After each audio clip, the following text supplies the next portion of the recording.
वो आवाज़ सुनते ही मैं रुक गया। पहले से भारी हो चुकी थी, मगर अपने भाई की आवाज़ कैसे कोई भूल सकता है। मेरा भाई भागते हुए मेरे पास आया और मुझे गले लगाकर रोने लगा।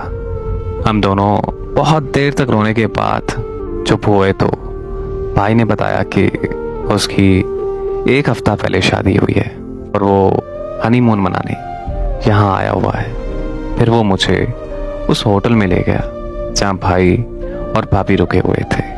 भाभी से मिलने के बाद भाई ने मुझे बताया कि हम सब ने तुम्हें बहुत ढूंढा मगर तुम कहीं नहीं मिले। फिर कुछ सालों के बाद हमें यूं लगने लगा कि तुम इस दुनिया से जा चुके हो, मगर अम्मी और अब्बू ने कभी नहीं माना।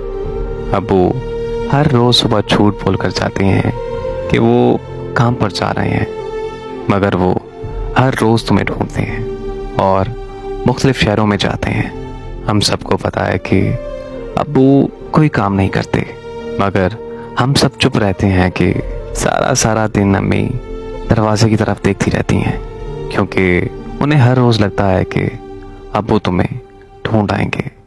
लेकिन जब अब्बू शाम को तुम्हारे बगैर घर वापस लौटते हैं तो अम्मी टूट जाती हैं और सारी रात रोती रहती हैं।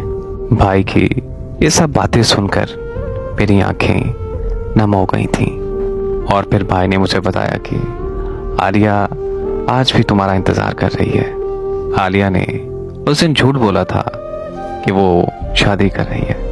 वो तो बस चाहती थी कि तुम वापस अपने घर चले जाओ, मगर उसे क्या पता था कि तुम हम सबको छोड़कर ऐसे चले जाओगे।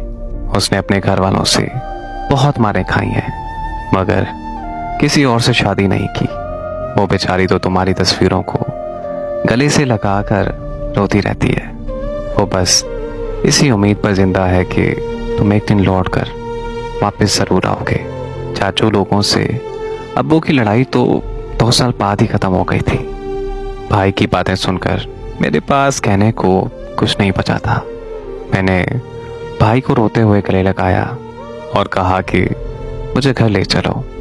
और ऐसे ही इतने सालों की आवारगी के बाद मैं वापस अपने घर लौट आया। मेरी माँ मुझे देखकर खुशी से झूम उठी। हमारे घर उस दिन ईद का समा था और 1 महीने बाद मेरी आलिया से शादी भी हो गई।